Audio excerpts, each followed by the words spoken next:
Bismillahirrahmanirrahim. Assalamualaikum warahmatullahi wabarakatuh. Alhamdulillah, puji syukur kehadirat Allah Subhanahu wa Ta'ala yang telah melimpahkan begitu banyak rahmat serta karunia sehingga hari ini kita dapat kembali berjumpa. Apa kabar Anda pemirsa TV dan juga pendengar beserta keluarga di rumah? Semoga di hari ini Anda senantiasa dalam keadaan baik, dalam keadaan sehat walafiat, penuh keberkahan dan dalam keadaan yang selalu berbahagia. Senang sekali saya Sekar Pangesti dapat kembali hadir membersamai Anda dalam program yang syarat akan informasi kesehatan dan juga gizi, apalagi kalau bukan disehati, sehat bergizi. Baik pemirsa, di balik mata kita yang tetap fresh, kemudian tubuh yang tetap kuat setiap hari, tentu ada salah satu peran dari vitamin, yaitu vitamin A. Kemudian tidak hanya untuk kesehatan mata begitu ya, tetapi vitamin A ini juga baik untuk membantu pertumbuhan dan menjaga imunitas dari tubuh kita. Kemudian seberapa banyak tapi yang dibutuhkan dan juga dari makanan apa saja kita bisa mendapat manfaat dari vitamin A. Nanti kita akan bahas semua hal seru seputar vitamin A pemirsa dan juga manfaat sampai tips mendapatkan gizi yang optimal tentunya disehati. Dan kami juga membuka kesempatan untuk Anda dapat bertanya, konsultasi, bahkan ngobrol langsung dengan Mbak Aulia Idris melalui line telepon di 0271 679 3000 atau Anda juga dapat mengirimkan pesan melalui WhatsApp dan juga SMS di 0811 255 3000. Dan alhamdulillah hari ini sudah hadir bersama kita semua Mbak Aulia Idris selaku praktisi gizi. Assalamualaikum warahmatullahi wabarakatuh Mbak Lia. Waalaikumsalam warahmatullahi wabarakatuh Mbak Sekar. Bagaimana kabarnya Mbak Aulia? Alhamdulillah sehat, bahagia. Sehat, bahagia. Mbak Sekar juga ya. Pastinya insya Allah pemirsa juga pastinya hari ini berbahagia sekali Mbak Lia bisa disapa dan dibersamai secara langsung oleh Mbak Aulia Idris gitu ya dalam program Sehati begitu. Boleh disapa terlebih dahulu pemirsa Mbak Aulia yang sudah lama merindukan dan juga menantikan ini dari Mbak Aulia. Terima kasih Mbak Sekar. Assalamualaikum warahmatullahi wabarakatuh. Bapak Ibu pemirsa MTA TV, pendengar Persada FM dimanapun berada. Semoga pagi ini kita dalam keadaan sehat walafiat dan tentunya juga sudah siap untuk bersama-sama kita akan menambah wawasan kita belajar tentang vitamin A. Nah, kenapa kok kita tiba-tiba belajar tentang vitamin A begitu ya? Orang suka tanya, vitamin itu untuk vitamin gitu. Aku lemes kok, aku butuh vitamin gitu. Iya. Jadi memang yang namanya vitamin itu istilahnya adalah doping. Di balik makronutrisi yang kita butuhkan, ada juga mikronutrisi yang kita butuhkan dari vitamin. Nah, vitamin itu sebetulnya apa? Ya, vitamin itu adalah suatu senyawa yang dibutuhkan dalam jumlah kecil di dalam tubuh kita, tapi memang harus ada. Kalau sampai tidak ada, dia bisa memicu sakit, ya, menyebabkan sakit. Tapi juga bisa juga ketika kelebihan akan menyebabkan sakit. Hari ini kita akan coba fokus untuk membicarakan tentang vitamin A. Vitamin A itu biasanya untuk kesehatan mata ya, untuk kesehatan indera penglihatan kita. Nah, vitamin A itu banyak kita temukan di sekeliling kita, mudah, murah. Nah, sebetulnya kembali lagi vitamin, fungsinya apa? Tadi kalau kekurangan bikin sakit, namanya avitaminosis. Kalau sampai kelebihan juga menyebabkan sakit, namanya hipervitaminosis. Jadi kelebihan salah, kurang juga salah. Makanya harus ada ukuran yang tepat. Pada zaman dulu satuan vitamin A itu dikenal dengan istilah International Unit atau IU ya. International Unit, tulisannya IU. Tapi sekarang seiring dengan perkembangan zaman maka menjadi RE ya, retinol equivalent. Nah, itu sebetulnya hanya satuan seperti halnya kita butuh vitamin C butuh berapa, untuk vitamin A butuh berapa, maka vitamin A juga ada takaran tertentu. Nah, vitamin A itu sifatnya adalah larut di dalam lemak. Ada dua macam vitamin. Satu larut dalam lemak, satunya lagi larut dalam air. Siapa saja yang larut dalam lemak?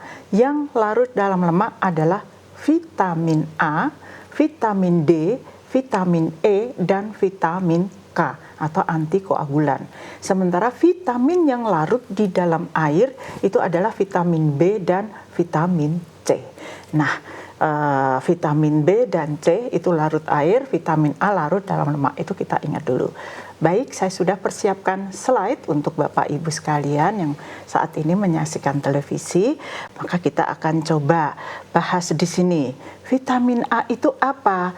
Vitamin A adalah vitamin yang larut dalam lemak dan penting untuk kesehatan mata. Kemudian juga untuk kesehatan kulit serta sistem imunitas atau kekebalan tubuh. Ya. Nah, sekarang kita akan bahas beberapa informasi mengenai vitamin A.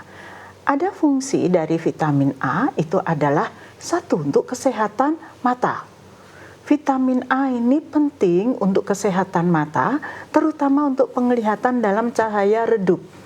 Ya, kadang-kadang ada istilah rabun senja. Kenapa ketika orang sakit mata dikatakan rabun senja? Contohnya ayam ya, kalau malam itu dia sudah nggak bisa lihat. Nah, kalau manusia biasanya juga ketika cahaya redup dia mulai butuh bantuan atau adanya kacamata. Ini adalah salah satu indikasi bahwa mulai ada masalah dengan mata kita. Mungkin ini bisa jadi akibat kekurangan dari vitamin A. Nah, fungsi tadi tidak bisa melihat ketika cahaya redup atau kurangnya cahaya. Kalau sinar matahari lagi terang siapapun bisa melihat. Nah, kemudian bagaimana vitamin A? Berfungsi juga untuk kesehatan kulit ya. Kulit yang halus, lembut, moist, sehat. Oke. Ngomongin kulit ini ya, Mbak. Gimana? Berarti ini masuk ke skincare yang bisa kita makan atau seperti gitu. apa? Ya, kalau saya lebih seneng ke skincare atau segala macam vitamin itu yang oral, yang bisa kita makan dari bahan makanan bergizi. Nanti kalau krimnya nanti langsung Dokter Khairul ya. Oh, iya. Baik, Tapi kalau untuk kulit itu kita ternyata juga butuh vitamin A. Tadi kan udah mata ya, pakai vitamin A. Vitamin A juga berguna untuk kulitnya sehat, kulitnya lembut, kemudian juga bercahaya, awet muda. Itu sekarang lagi gencar ya, vitamin A. Udah pokoknya vitamin A-nya dikencengin, nanti insya Allah kita juga bisa mendapatkan manfaat dari vitamin A. Selain itu juga untuk kesehatan kulit, vitamin A ini juga dapat mengobati kondisi kulit tertentu. Misalnya ada yang kadang kulit itu bersisik kering, bahkan kadang sampai mohon maaf pecah-pecah retak seperti kulit ular, seperti dermatitis pada kulit ya. Ini bisa diatasi dengan konsumsi vitamin A. Kemudian juga sistem imun atau sistem kekebalan tubuh kita. Maka vitamin A ini juga memiliki peranan untuk menjaga sistem kekebalan kita. Dan perkembangan dari tubuh manusia itu juga tidak lepas dari manfaat vitamin A, terutama ini untuk anak-anak.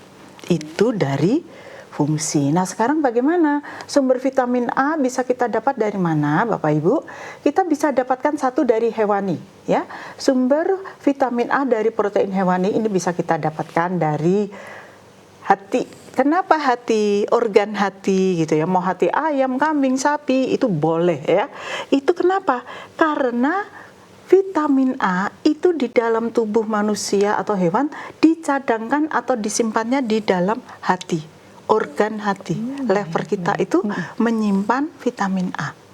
Jadi delivernya kepada manusia ataupun hewan gitu. Hewan itu akan disimpan di dalam hatinya. Nah, kalau kita konsumsi hati, mau sate hati, sate ayam dan lain-lain dari organ hati, sambal goreng hati, maka di sana kita mendapatkan sumber vitamin A. Karena disimpannya di sana. Karena kan kalau orang biasanya identik vitamin A itu dari wortel saja gitu ya, padahal banyak hewani. Iya. Sebenarnya selain dari hati kita juga bisa dapatkan dari teman yang lain, Mbak. Dan ini Mas kan misalnya dari susu, hasil olah susu keju, susu sapi, susu kambing itu bisa kita dapatkan manfaat dari vitamin A. Nah, sekarang bagaimana dengan sayur dan buah? Ini biasanya untuk produk sayur yang biasanya berwarna merah, mengandung likopen, bisa itu cabai merah, tomat, wortel, ya. Kemudian mangga gadung, wah itu tinggi sekali. Mangga harum manis itu yang orange ya, itu mengandung beta karotin. Ini mengandung karotin, ini bagus sekali. Selain itu juga buah labu. Kalau yang ini orang bilangnya labu siam, cepan, Jipang. Oh, Jepang. Itu bagus. Yang muda bagus untuk lalap, yang biasa kita konsumsi gede-gede itu juga untuk sayur asem, untuk sayur lodeh, untuk sayur sambal goreng dan lain sebagainya, untuk nasi liwet dan sebagainya. Itu pakai labu siam itu juga bagus, ya. Selain itu, vitamin A juga kita bisa dapatkan dari suplemen. Nah, suplemen itu artinya dia buatan, ya. Nah, ini di mana kita bisa dapatkan? Nah, ini nanti kita harus konsultasikan dengan dokter, ya.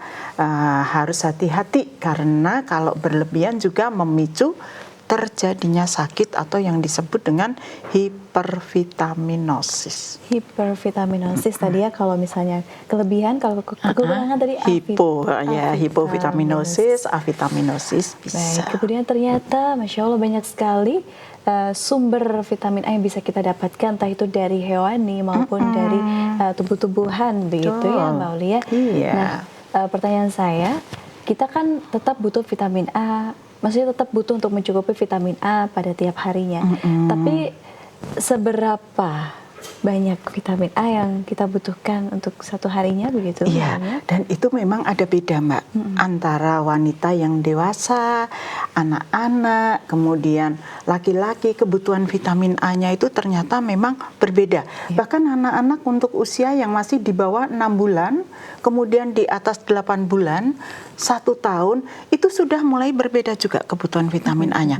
Nanti ketika dia sudah mulai agak gede, kebutuhan vitamin A-nya itu justru akan semakin turun. Nah, justru semakin turun. Jadi betul-betul hanya ketika tinggi sekali itu di awal-awal dia masa kehidupan. Nah, kita nanti setelah dewasa kita mulai banyak membutuhkan vitamin A lagi. Itu dari bayi aja kebutuhannya sudah beda. Satuannya adalah Re, retinol ekuivalen. Nah, nanti biasanya ada bulan vitamin A di posyandu untuk bayi yang diberikan untuk anak-anak masih di bawah 5 tahun atau balita, itu bulan Februari dan bulan Agustus. Memang sudah ada programnya ternyata ya? Ada dari pemerintah. Biasanya kalau ibu-ibu yang sering ke posyandu pasti udah ingat kapan mau kasih vitamin A nih. Biasanya diberikan dalam bentuk tetes. Yang warnanya biru merah itu beda bukan? Dimasukkan ke mulut ya? Iya. Ditetes. Kemudian ada yang vaksin polio juga sifatnya tetes. Jadi itu biasanya bareng tiap berapa bulan sekali kan. Vaksin itu beda-beda ya Mbak ya. Ada BCG, DPT, MMR, kemudian juga vaksin hepatitis. Itu akan diberikan selang-seling ketika anak-anak itu berkunjung ke posyandu. Nah, ini adalah salah satu upaya membentuk kekebalan tubuh anak dibantu dengan adanya vaksin. Karena anak kalau ditunggu sampai kita itu diciptakan Allah itu nanti lambat laun akan mengikuti perkembangan tubuh kita itu akan lengkap. Nanti itu biasanya di atas 5 tahun. Dan di bawah 5 tahun itu kan semuanya masih serba kurang di doping. Karena kalau nggak gitu kita akan lemah dan sangat rentan sakit. Makanya umur harapan hidup anak-anak yang masih di bawah 5 tahun itu masih rendah. Masih resiko tinggi ya. Jadi untuk itu kita harus menyadari bahwa ini harus dikuatkan anak-anak kita, sistem kekebalan tubuhnya supaya dia juga akan menjadi lebih kebal. Dulu kalau kena influenza itu memang tidak ada obat. Tapi di dalam tubuh kita sudah terbentuk sistem imunitas sehingga ketika suatu saat ada ibaratnya benda asing atau virus atau apapun di tubuh kita, kalau tanpa vaksin kita nggak bisa ngenali. Tetapi begitu kita sudah punya sistem imunitas yang dibuat dari vaksin, akan melakukan serangan untuk menahan terjadinya masuknya bibit penyakit tadi. Itu fungsi dari imun. Jadi itulah yang menyebabkan seseorang dikatakan kebal. Tapi kalau misalnya kita tidak kebal, kadang-kadang kondisinya itu parah. Padahal kadang-kadang seperti DPT ya, di situ ada difteri, pertusis, kemudian juga ada polio, resiko organ kaki kita ketika panas kemudian jadi mengecil kakinya begitu ya. Jadi kan mohon maaf jadi cacat permanen gitu ya. Itu ternyata bisa kita cegah. Dulu sempat dihapus program ini lama ya. Berapa tahun ya sudah ditiadakan. Tapi fenomena ini tiba-tiba muncul lagi, Mbak. Dan ini sekarang yang namanya vaksin polio kembali gencar. Dulu sempat ada pada zaman dulu tahun 60 70-an tuh gencar orang dikasih. Iya. Setelah itu sempat stop karena dianggap sudah aman. Tiba-tiba muncul lagi. Seperti halnya sekarang ini mulai banyak terjadi wabah cacar. Dulu tuh nggak ada. Dulu kalau kena cacar itu muka ini bolong-bolong, Mbak. Namanya istilahnya waterpoken. Serem gitu ya. Sampai bernanah, sampai mengerikan. Dengan vaksinasi bisa hilang. Tapi sekarang muncul lagi dengan varian baru. Jadi sekarang cacar api yang sekarang yang sedang marak di mana-mana, mungkin cacar apa ya dibilangnya, cacar Singapura bernanah di permukaan dan anak akan demam tinggi dan lain sebagainya. Nah, itu PR para dokter di mana kayaknya setiap bulan itu akan ada temuan-temuan baru. Nah, ini kan juga akan terus melakukan update ilmu itu terus. Ilmunya dikembangkan, kemudian juga upaya penyembuhan dikembangkan. Sampai sekarang ini sudah ada 2 mahasiswa Universitas Islam Negeri kalau nggak salah ini menemukan formula untuk penyakit diabetes. 2 orang ini, Masya Allah, sudah diketemukan formula khusus atau vaksin khusus untuk diabetes ya. Saya juga kemarin belum selesai. Iya, ini setiap mengikuti itu bersyukur betapa orang yang pinter mendedikasikan ilmunya itu terus berupaya supaya kita mencapai kesehatan yang lebih baik, yang berharap umur harapan hidup kita juga akan menjadi lebih panjang, bisa menikmati hidup lebih sehat dan bahagia. Ya. Semakin kompleks juga penyakit saat ini ya Mbak ya, semakin bervarian dan bermacam-macam, dan mudah-mudahan segera ditemukan obatnya. Tapi lebih baik melakukan langkah preventif saja ya. Jadi salah satu manfaat vitamin A yang Mbak Ulia sebutkan adalah menjaga sistem kekebalan tubuh. Sistem kekebalan tubuh, sistem imun dan sebagainya. Apalagi anak-anak yang masih usia 5 tahun ke bawah ini juga rentan terkena yang namanya sakit. Betul. Nah, bagaimana kita sebagai orang tua membiasakan anak ini supaya suka gitu ya Mbak ya untuk makanan-makanan khususnya dari nabati, dari tumbuh-tumbuhan gitu ya. Pola hidup, sanitasi, sayur-sayuran gitu ya, itu harus mengenalkan, dibiasakan dari sekarang begitu dari ya. kecil. Dari kecil. Karena manfaatnya tadi ya untuk kesehatan mata, juga untuk kesehatan kulit. Nah, kalau kita makan yang misalnya no minyak, no gula, no tepung, dibanyakin sayur-sayur atau mungkin vitamin A tadi memang terasa di kulit gitu ya Mbak ya? Iya, dia akan berefek ke kesegaran dan kelembapan kulit itu juga dipengaruhi dari konsumsi cairan yang cukup. Itu nggak boleh lupa. Iya, sekitar 2 liter per hari disesuaikan. Dia akan melembabkan, menjaga elastisitas kulit, menjaga kelembapan kulit, kemudian juga menjaga asam basa ataupun elektrolit yang ada di dalam kulit kita.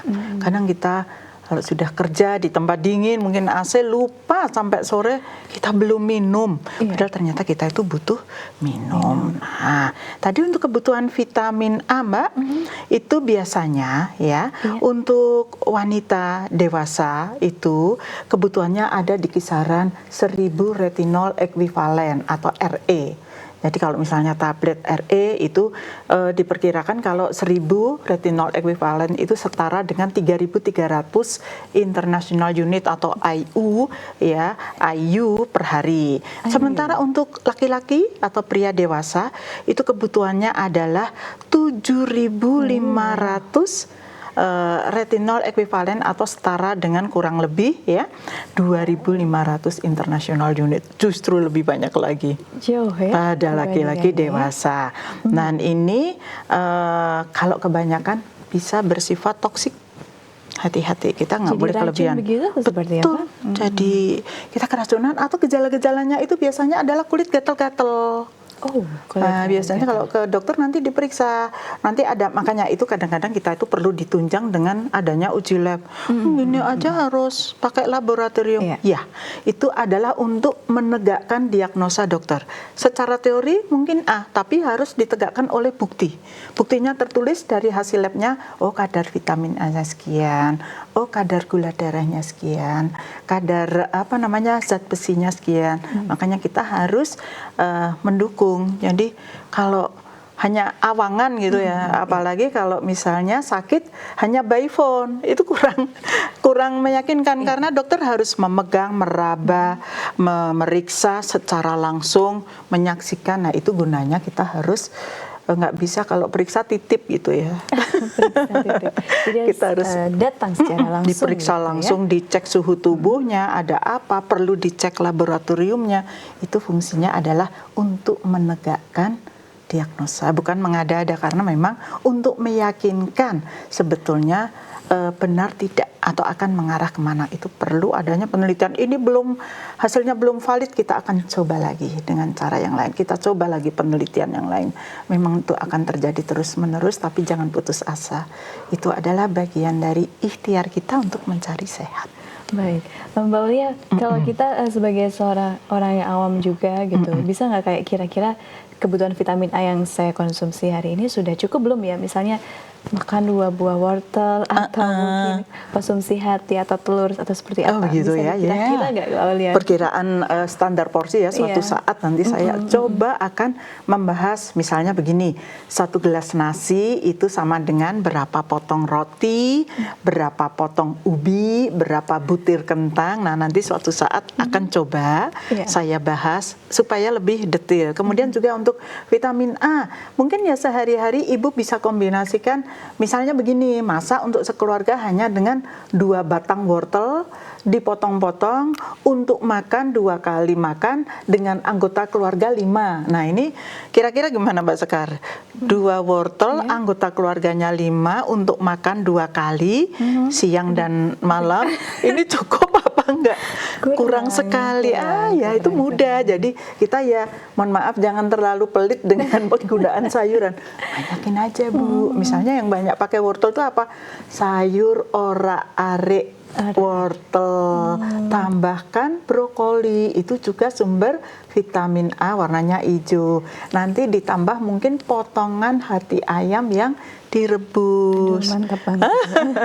Kemudian juga misalnya mau sambal goreng ati, itu juga, atau sate yang dari ati, ini merupakan salah satu upaya kita menggunakan sumber vitamin A.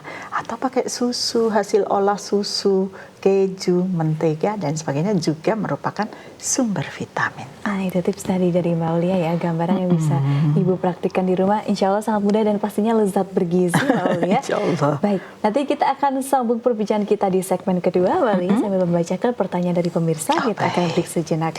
Baik pemirsa dan juga pendengar, masih kami buka kesempatan. Silahkan untuk Anda dapat bertanya atau mengonsultasikan permasalahan Anda, khususnya permasalahan gizi dan juga kesehatan, melalui line telepon di 0271 6793 3000, atau Anda juga dapat mengirimkan pesan melalui WhatsApp dan juga SMS di 0811 255 3000. Jangan kemana-mana, tetap bersama kami dalam Sehati, Sehat Bergizi.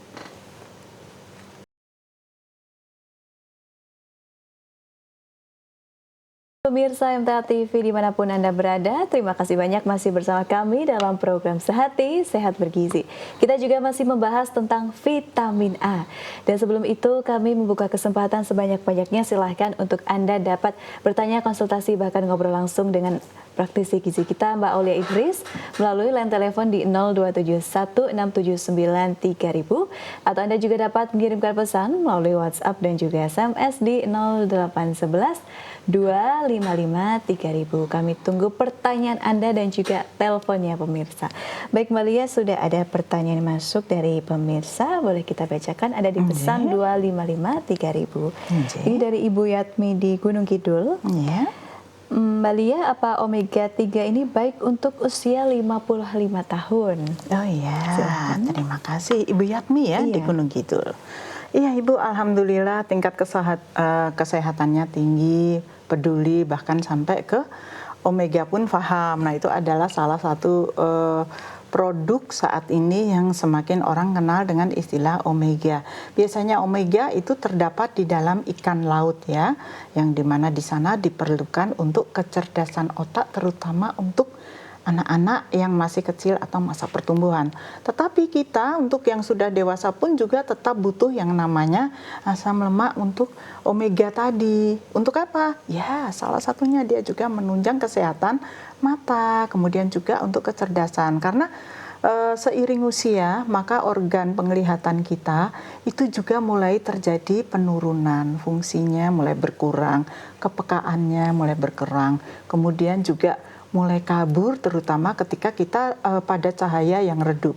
Jadi kalau ibu banyak konsumsi misalnya asam lemak omega, bisa itu difortifikasi ditambahkan dalam susu juga bisa, atau kita konsumsi telur omega. Nah, saat ini ada ya, ini para pakarnya sudah mulai berusaha menciptakan produk-produk hasil pertanian yang baik, selain sayuran yang organik, telur dan daging yang organik, ternyata juga untuk telur ini juga ada telur omega. Biasanya tandanya kuningnya itu lebih merah begitu ya. Nah, ini bisa Bapak Ibu konsumsi. Diapain? Telur itu bagus direbus ya. Tapi ada batasan merebus. Ingat, merebus telur jangan sampai muncul lapisan kehitaman atau kehijauan pada tepi kuning telur.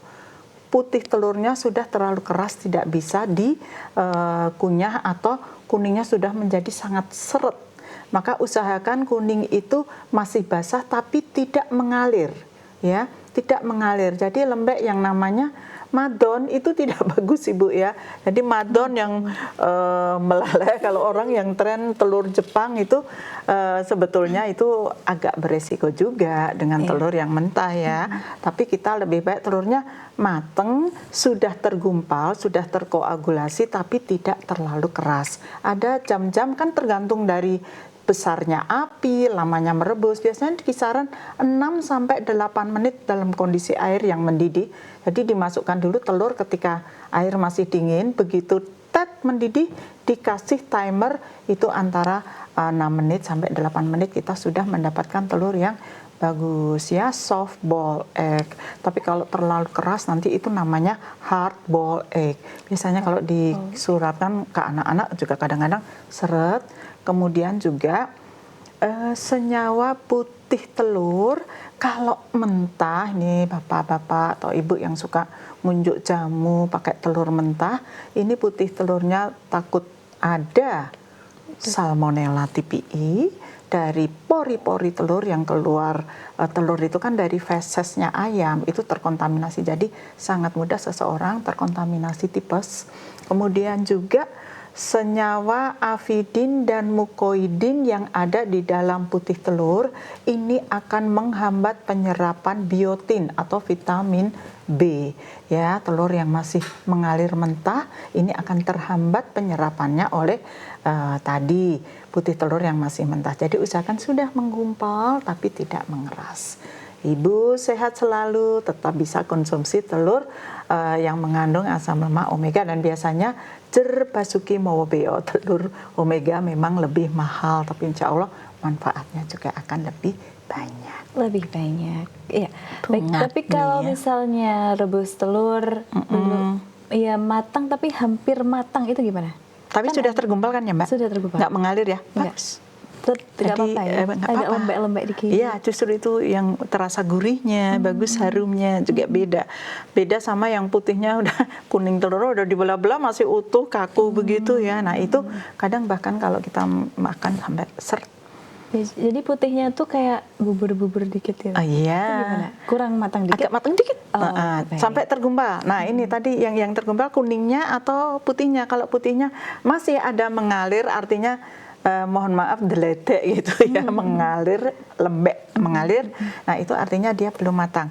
Buktinya dia matang, putih telur itu adalah kompak, dia membeku, terkoagulasi, itu artinya telur betul-betul sudah matang. Baik.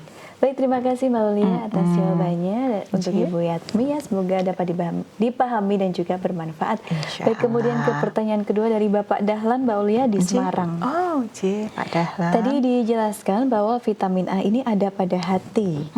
Bagaimana caranya untuk meyakinkan anak-anak kita agar suka dengan makanan dari bahan ati ini? Kadang agak bau ya. Iya, sebab yang selama ini muncul atau sering terjadi, anak-anak kita tidak suka dengan jeroan ini. Berbeda dengan zaman saya kecil dulu, malah begitu seneng katanya ya. Pak Dahlan. Ya, betul Pak. Jadi sekarang untuk hati itu di luar negeri pun itu diolah menjadi pasta.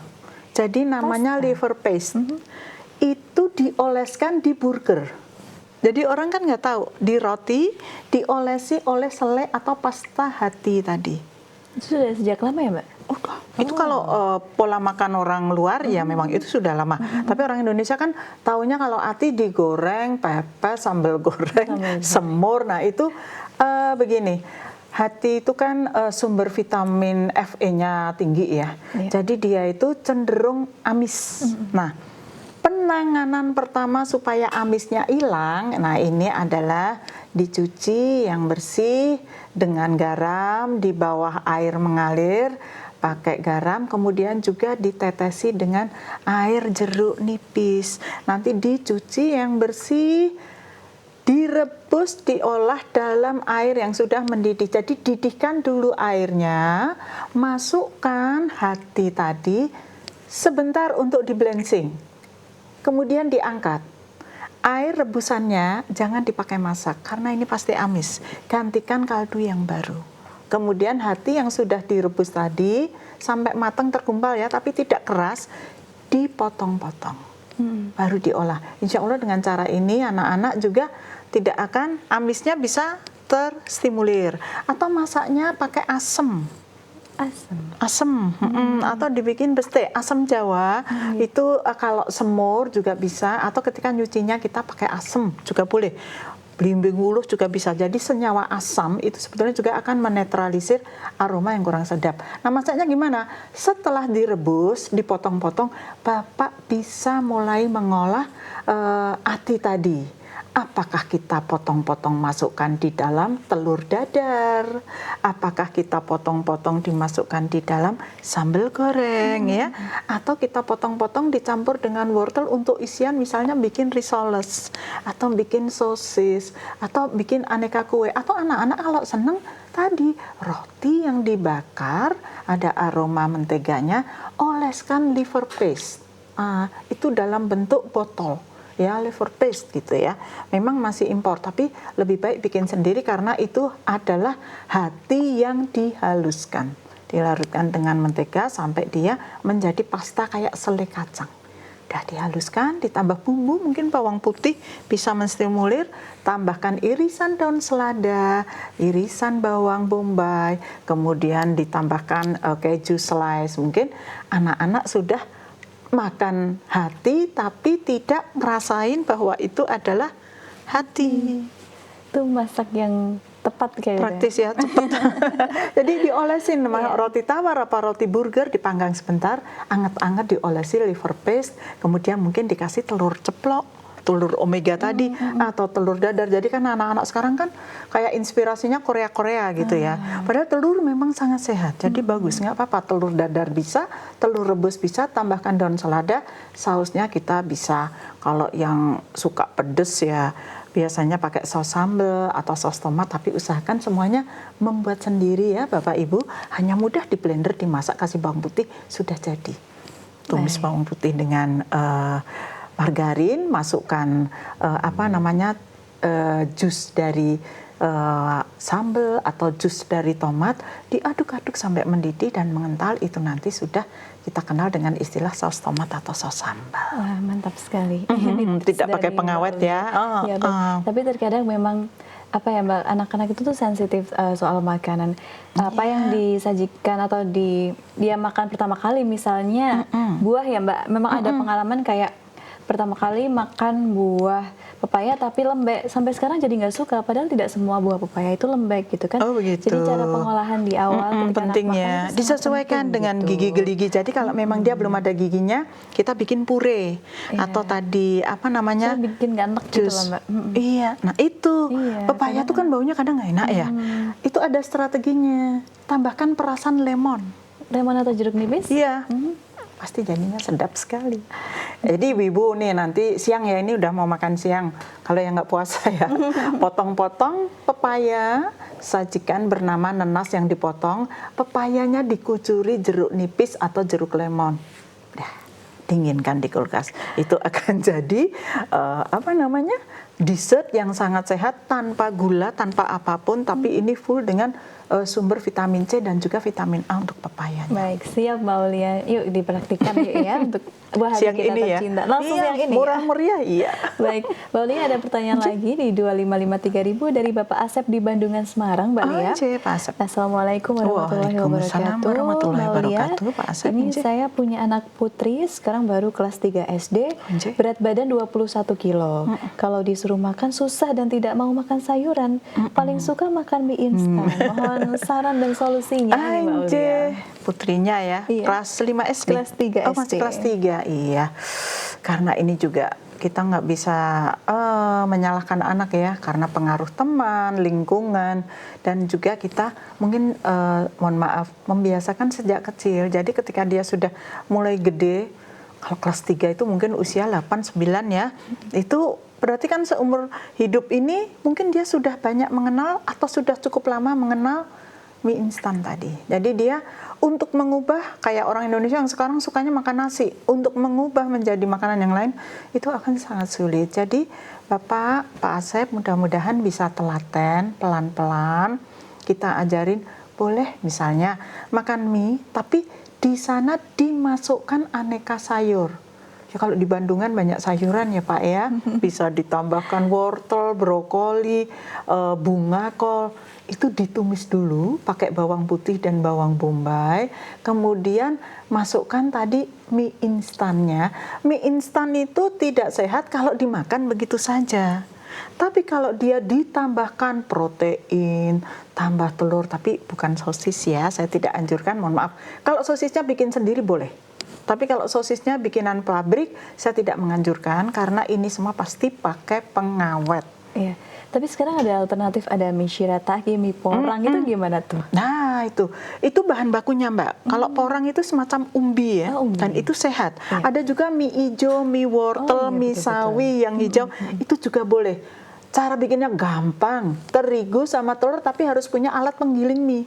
Atau kalau nggak mau punya penggiling mie, digiles sampai tipis, dilapisi plastik atas bawah, kemudian dibuka, diiris panjang-panjang, pakai penggaris nggak apa-apa.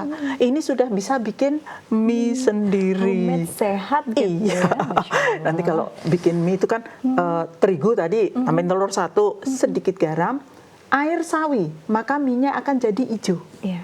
Kalau mie-nya orange, tambahkan air wortel, maka akan menjadi mie yang orange dan lain sebagainya. Ini adalah salah satu upaya menyiasati anak kita nggak mau sayur tapi dia tetap makan sayur, tapi juga penting. Nah ini insya Allah nanti kita akan bicara masalah serat ya. Kenapa penting sekali mengenalkan sayur dan buah pada anak-anak. Suatu saat insya Allah setelah materi ini selesai kita akan bahas mengenai masalah serat.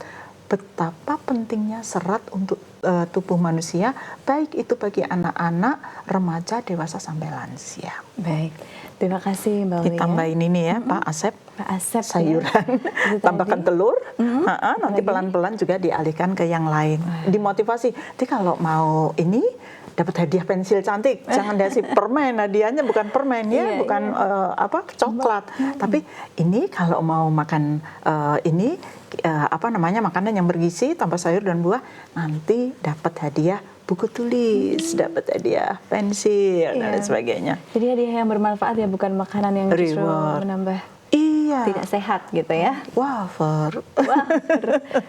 Coklat ya. Dan ini biasanya kalau anak udah banyak ngemil, tidak bisa menyalahkan bahwa anak sudah tidak mau makan yang lain. Coba diperiksa, apakah dia ngemil yang manis-manis menjelang waktu makan. Usahakan dia lapar. Baik. Ya, kalau lapar baru makan ya. Tunggu dulu dia sampai lapar betul, baru nanti dia makan. Jadi ini pentingnya manajemen dari orang tua juga ya Mbak Ulia, apa yang diberikan Jam makannya saat diatur ini ya Mbak anak. Sekar ya. Kadang-kadang udah jam waktunya makan siang, minum susu dulu. Kan lambungnya nggak kuat, terlalu kenyang. Kan kita tahu lambung itu bisa mekar, melar, tapi dia tuh cuman kecil. Kita aja segede genggaman. Nanti dia tuh bisa mekar sampai kapasitas literan kalau orang yang mukbang-mukbang. Kan kasihannya, jadi mendesak sekat diafragma dan sebagainya. Untuk anak kecil juga begitu. Usahakan kita akan mengisi sepertiganya dengan nasi, sepertiganya adalah cairan, dan sepertiganya adalah udara. Supaya anak-anak sejak kecil juga, kadang mohon maaf, disuapin sampai anak itu muntah. Nah ini berarti sudah berlebihan. Jangan menunggu sampai anaknya gumoh atau muntah, itu berarti kelebihan. Tetap diukur, lebih baik dibiasakan porsi kecil tapi sering. Demikian Pak Asep, semoga Ananda juga menjadi semakin sehat dengan banyak makan sayur dan buah dan membuat variasi makanan yang banyak. Siap. Terima kasih banyak Mbak Ulia atas jawabannya untuk Pak Asep yang ada di Bandungan. Semoga bisa bermanfaat dan juga bisa ini ya Mbak ya, diterima dengan baik. Baik, kemudian di pertanyaan berikutnya dari Ibu Menu di Semarang. Ini masih Semarang lagi Mbak ya. Alhamdulillah. Untuk usia 59 tahun masih bisa konsumsi hati atau tidak ini? Oh ya, Ibu ya? Iya, Ibu Menu. Ibu Menu, semoga selalu sehat. Kalau 59 tahun dalam kondisi ibu trigliseridnya bagus, hasil laboratoriumnya bagus, maka yang namanya hati ini kan sebetulnya adalah organ jeroan ya, istilahnya jeroan. Biasanya agak tinggi juga yang namanya kita nanti, makanya ibu untuk memastikan kondisi labnya bagus harus cek lab Bu, apakah trigliseridnya bagus. Tapi kalau angkanya sudah agak mengkhawatirkan atau saat ini ibu sudah di bawah pengawasan dokter internis atau mungkin dokter jantung dan pembuluh darah, maka sebaiknya kita boleh, tapi sangat dibatasi. Tidak boleh terlalu banyak. Kadang-kadang kita suka, kalau sudah seneng kan kadang-kadang agak susah stopnya. Boleh kalau sekedar kepengen, sambal goreng ati hanya 1 cawan kecil atau 2 sendok makan, itu pun belum tentu 2 minggu sekali, insya Allah ini masih bagus. Telur juga demikian. Ibu untuk usia 59 mungkin akan bagus konsumsi putihnya, kuningnya nanti kagem cucu atau untuk olahan yang lain. Ini hanya untuk menjaga kesehatan kita, karena dalam kondisi usia di atas 50 tahun, 45 tahun itu kita sudah mulai waspada terhadap kondisi tubuh kita, di mana untuk mengetahui kualitas hidup kita harus cek dari laboratorium. Gulanya gimana, garamnya bagaimana, lemak darah kita bagaimana. Ini nanti kita imbangi dengan banyak makan sayur, banyak makan buah, kemudian juga menghindari makanan yang berpotensi memakai pengawet. Demikian Ibu Menu, semoga selalu sehat. Terima kasih atas pertanyaannya. Iya, baik. Terima kasih Mbak Ulia. Kemudian di pertanyaan berikutnya dari hamba Allah di Solo, bagaimana jika kita setiap hari, sehari sekali minum misalnya teh panas, kemudian kopi pahit, dan juga coklat pahit ditambahkan gula stevia. Ya, gulanya stevia ya. Iya. Tapi di sini ada coklat, kemudian juga kopi. Ini kayaknya nggak suka minum air putih. Jangan-jangan nggak suka harus berwarna ya Bu ya. Oke. Di dalam teh itu juga mengandung senyawa yang fungsinya kayak kafein ya. Tapi ingat, kalau tehnya adalah teh hijau atau matcha, itu bagus banget. Walaupun ditambahkan stevia? Stevia itu 0 kalori sebetulnya ya, 0 kalori. Tapi kalau bisa lebih baik plain Bu. Tetap lebih baik. Lebih saya anjurkan. Berarti stevia itu kan berarti kita nggak bisa lepas dari unsur manis sebetulnya. Iya sih. Jadi stevia itu untuk latihan menuju tawar. Tapi kalau ibu sudah mulai bagus, nanti menantangnya dengan konsumsinya yang tawar, latihannya ini akan bagus. Sekarang banyak gula-gula diet ya, ada aneka produk, aneka merek, ini bisa. Tapi ini semua akan saya anjurkan pelan-pelan saja. Jadi melatih sampai kita betul-betul konsumsi yang tawar. Nanti tawar sambil dahar ubi godok, itu nanti ubi itu manis. Ini sudah cukup menetralkan. si kopi tadi atau coklat. Nah, kokoa ini juga efeknya dia itu akan pengaruh ke hormonal. Tapi kalau setiap hari, nah ini kita juga harus waspada karena di sana juga ada unsur lemaknya. Jadi untuk bapak atau ibu ini bisa agak jarang-jarang. Nanti pelan-pelan kita sudah mulai perbanyak. Ini nanti kalau kental-kental terus, yang kasihan ginjal kita, Bu. Dia kan harus nyaring gitu ya. Jadi yang disaring itu lebih baik air putih biar langsung bus gitu ya. Bersih dengan air putih itu tanpa beban. Baik, Masya Allah, itu mungkin ikhtiarnya begitu ya, supaya tidak tidak selalu banyak gula, walaupun sebenarnya tetap pengen merasakan manis, tapi gimana sih Mbak cara setting tubuh kita supaya tidak suka manis? Susah nggak? Ketika orang itu ketika dia sakit tidak ada kata kompromi kecuali kata say no for sugar gitu. Kita sudah tidak bisa gula dan hasil olahannya. Nanti nggak gula tapi kita makan kecap.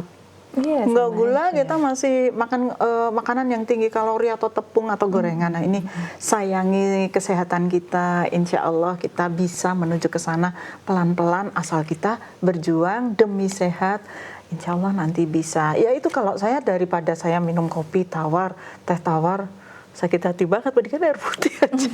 Air putih dan itu pun tidak dingin. Iya, ternyata memang nikmat. Jadi kita tuh sudah semacam kayak ketagihan minum air putih gitu ya. Mbak Aulia, boleh closing statement sedikit kembali ke tema tadi terkait vitamin A. Vitamin A. Sampaikan kepada pemirsa dan juga pendengar, silahkan Mbak Aulia. Baik, terima kasih Mas Sekar. Untuk Bapak Ibu, terima kasih yang sudah beratensi dalam kesempatan kali ini. Kemudian juga kita ada interaksi untuk tanya jawab. Kita belajar sama-sama. Semoga materi yang hari ini saya sampaikan bermanfaat terkait vitamin A, fungsinya, kemudian juga apa yang terjadi kalau kekurangan dan juga kelebihan. Insya Allah suatu saat kita jumpa lagi dengan materi yang lain dan tentunya insya Allah juga akan bermanfaat untuk kita semua.